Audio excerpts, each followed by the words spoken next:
I'm going to read The Spine of the Beast in this book that I was accepted into. My story is called The Spine of the Beast.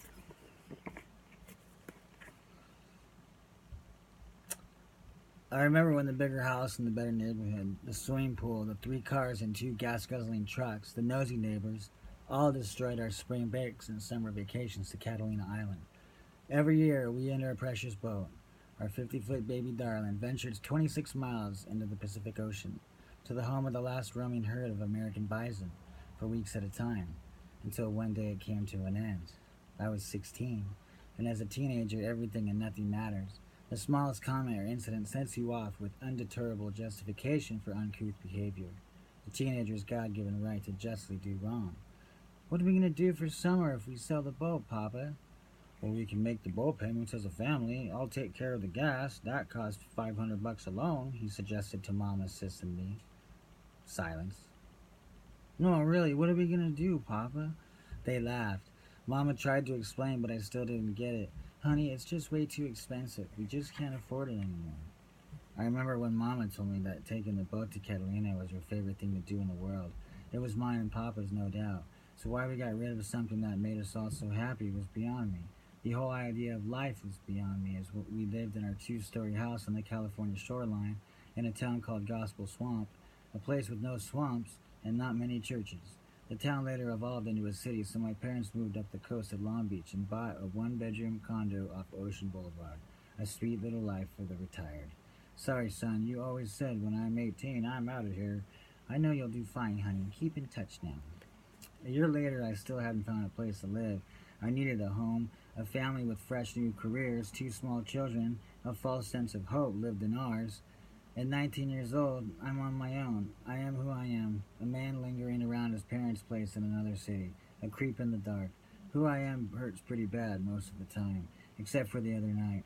I was over at a friend's house playing cards, won $300, treated myself to the Harbor House Cafe in Sunset Beach, and another 12-pack of beer from the right 7-Eleven. I parked my beige Volks along the crest of Shoreline Village in Long Beach, found a place to take a leak. I whistled to the stench of my beer-battered lips, cracked a beer, a little cigarette. I headed for my destination, the whistling now singing, a song I've heard 1,000 times before.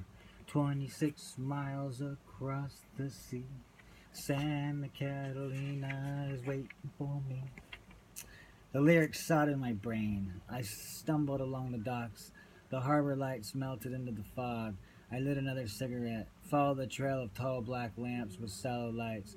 The boats rocked gently, like oversized children being swayed to sleep, rows and rows of them.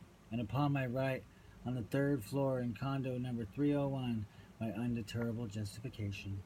26 miles so near yet far, I swim with just some water wings and my guitar. I hopped the fence with my 9-pack, headed down the dock to where Papa keeps little baby darling, the 8-foot dinghy from big baby darling.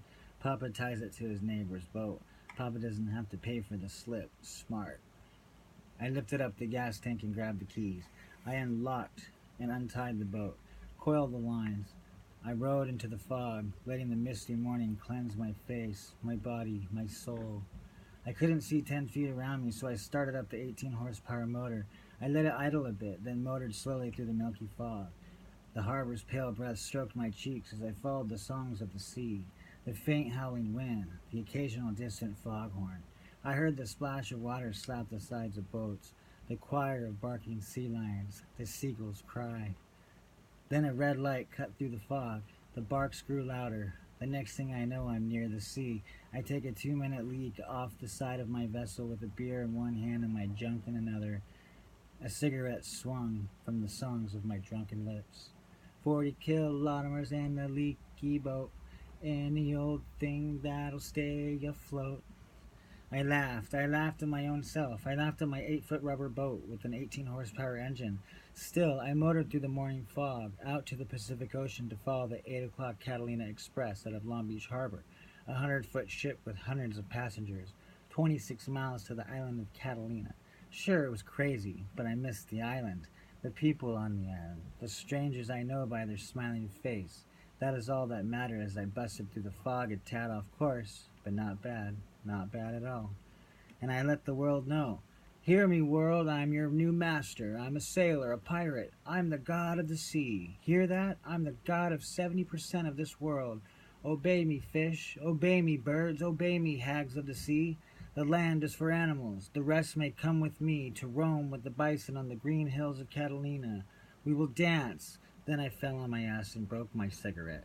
So I finished coasting to the edge of the harbor, arriving at a quarter till 8.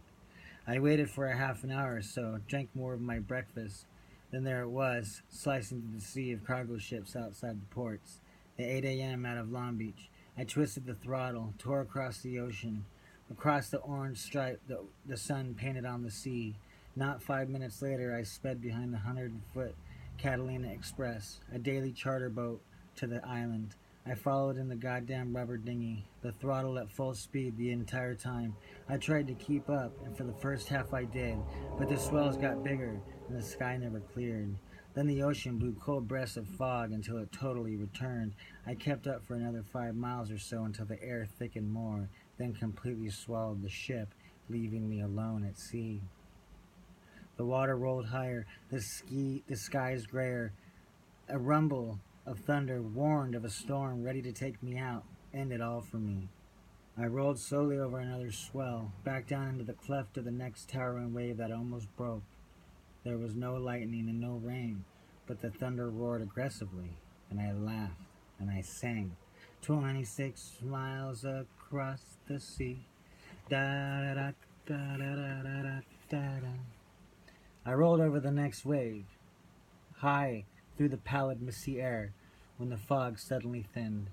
Then, up ahead, my favorite spot, the island of Catalina, waited like a giant green monster in the middle of the ocean.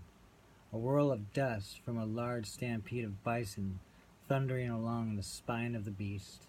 There was no lightning, no storm at all. It took me 2 more hours to get to the isthmus shore, the shore of my new home.